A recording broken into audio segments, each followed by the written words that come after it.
Good morning, it's 10 o'clock. I'm Keith Menconi, and it's time for Easy News on ICRT. The TAIEX opened up 45 points this morning from yesterday's close at 92.76 on turnover of 2.4 billion NT. The market moved higher Wednesday on a technical rebound as high-tech blue chips extended gains from a session earlier. Amid optimism, companies will benefit from peak session effects in the third quarter. 21-year-old university student Chung Jia yesterday admitted to charges of 4 counts of murder and 22 counts of attempted murder during the opening day of his trial. Prosecutors are seeking the death penalty for allegedly perpetrating this May's Taipei MRT mass stabbing. The Taiwan High Court yesterday sentenced 3 former baseball players to prison on charges of match fixing.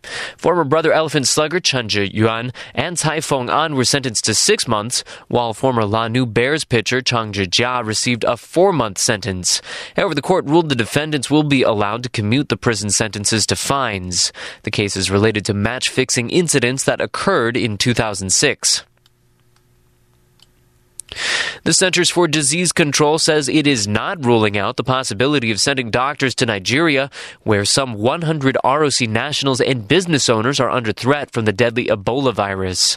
Center Director General Steve Gua says any such mission would aim to manage the health of ROC nationals.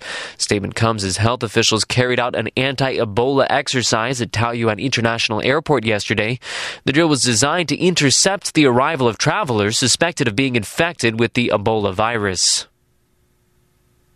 And last up in Taiwan news, Fubon and Cathay Financial Holdings say they will study the feasibility of acquiring troubled life insurers Global Life and Sin4 Life after they were taken over by regulators. However, both groups say they are waiting to see the terms of the deal before considering whether or not they will accept. The Financial Supervisory Commission took over the 2 insurers earlier this week in a bid to prevent their financial conditions from worsening further. Turning now to international news, the Russian convoy carrying aid for East Ukraine has been stopped before reaching the border amid accusations from Kiev that the convoy contains military equipment. The 300 trucks heading for the conflict zone in eastern Ukraine were stopped by the Ukrainian government 300 kilometers from the border point. Ukraine's deputy foreign minister is slamming the humanitarian aid as an act of Russian cynicism. Meanwhile, the United Nations says the death toll in Ukraine has doubled in the last 2 weeks, now topping 2,000. It describes the quickly rising death count as a clear, escalating trend. Brazilian presidential candidate Eduardo Campos has been killed, along with 6 other passengers in a plane crash. The small aircraft reportedly went down in a residential area in the southeastern port city of Santos. Jonathan Watts is the Latin American correspondent for The Guardian newspaper. And last up, the Pope has arrived in South Korea for the first papal visit to the country in 25 years. President Park Geun-hye and other officials greeted the pontiff earlier today after his plane's arrival. The visit is meant to beatify 124 Korean martyrs and encourage the church's faithful. During the 5-day visit, the Pope is also slated to participate in a Catholic youth festival and meet with family members of victims of the South Korean ferry tragedy.